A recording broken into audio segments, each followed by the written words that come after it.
Assalamualaikum warahmatullahi wabarakatuh. Bertemu lagi dengan saya di pembelajaran PPKN bab 2 pertemuan kedua tentang pokok pikiran Undang-Undang Dasar 1945.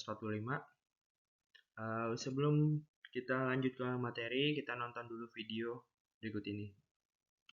Dan sekali lagi merdeka. Bangsa Indonesia ingin merdeka. Dan walaupun tuan-tuan halangi dengan bom dan dinamit dan meriam yang berasal dari Australia, Amerika dan Inggris, kita akan merdeka. Kita tentu merdeka.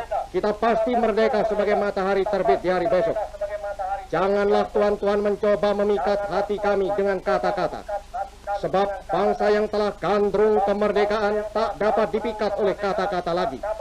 Kemerdekaan adalah seperti hidup dan mati. Tidak ada setengah hidup, tidak ada setengah mati.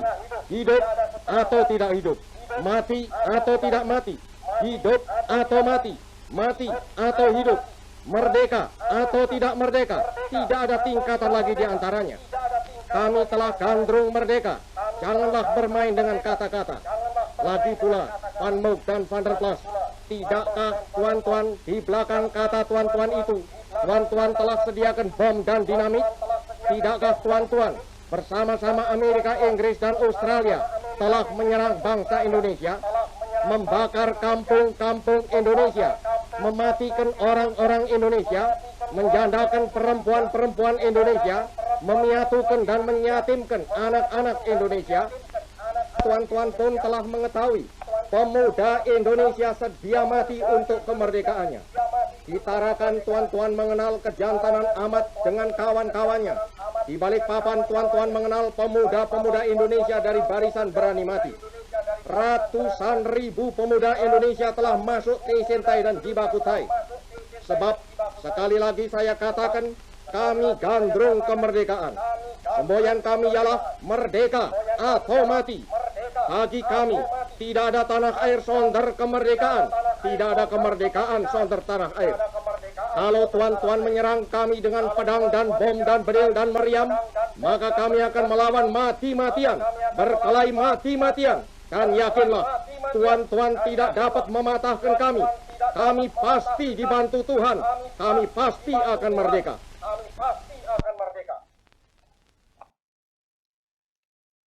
Pokok-pokok pikiran pembukaan Undang-Undang Dasar 1945 itu ada 4. Yang pertama, persatuan. Yang kedua, keadilan sosial. Yang ketiga, kedaulatan rakyat. Yang keempat, ketuhanan. Ini tidak dapat diubah. Apabila kalian nanti bertemu dengan soal, misalkan pokok pikiran pertama itu apa, udah pasti persatuan. Ini tidak bisa diacak karena posisinya sudah seperti ini. Nah, sementara itu, pokok pikiran persatuan itu berarti kan negara melindungi segenap bangsa Indonesia dan seluruh tumpah darah Indonesia dengan berdasar atas persatuan.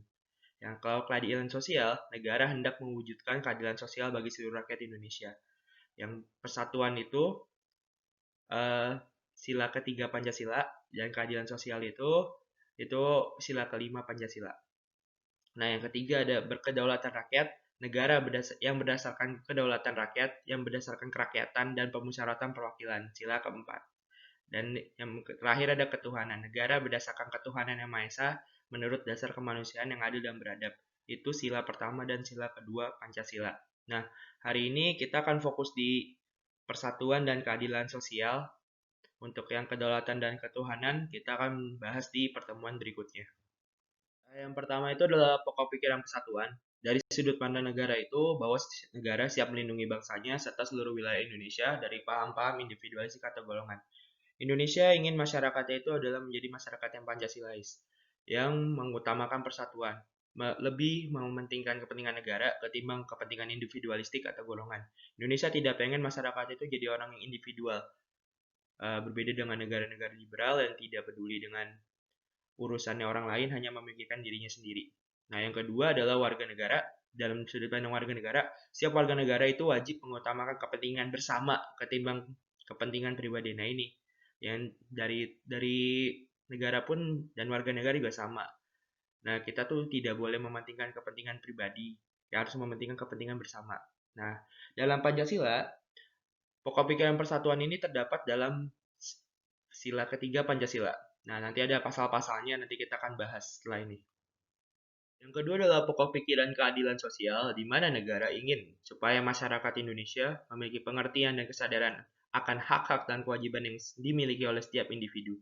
Negara ingin semuanya itu adil, tidak sama rata. Kita bukan menganut paham sosialis komunis, tapi kita menganut paham Pancasila. Di mana kalau di sosialis komunis semua itu sama rata, semua dibagi sama, yang kaya yang miskin dapatnya sama. Tetapi kita menganut asas keadilan sosial, di mana semuanya itu terbagi sesuai porsi. Misalkan yang kaya mendapatkan yang sedikit, yang miskin mendapatkan yang lebih banyak. Itu merupakan keadilan sosial. Beda dengan sama rata, semua dibagi sama. Beda. Nah, yang kedua itu sebagai warga negara, kita harus menghormati hak setiap orang karena setiap orang itu punya hak dan kewajiban yang sama. Contohnya, kalian membayar pajak tepat waktu, kalian mengantri, terus kalian datang ke sekolah tepat waktu, itu udah termasuk kalian menghargai hak dan kewajiban setiap orang. Karena hak dan kewajiban setiap orang itu sama. Dan di dalam Pancasila, pokok pikiran keadilan sosial ini terdapat pada sila kelima Pancasila, yakni keadilan sosial bagi seluruh rakyat Indonesia. Pasal-pasal dalam Undang-Undang Dasar Negara Republik Indonesia tahun 1945 tentang pokok pikiran persatuan dan keadilan sosial. Di dalam pokok pikiran persatuan terdapat 15 pasal dalam Undang-Undang Dasar yang kalian bisa baca sendiri dan juga ada dalam buku kalian. Dan di keadilan sosial terdapat 8 pasal. Nah, pasal-pasal ini yang mengatur tentang persatuan dan keadilan sosial. Terima kasih. Sampai bertemu di pertemuan berikutnya. Tugas pada hari ini silakan cek di kolom deskripsi. Untuk presensi juga, ketika kalian mengerjakan tugas, berarti saya anggap kalian masuk. Oke? Sampai bertemu di pertemuan berikutnya. Assalamualaikum warahmatullahi wabarakatuh.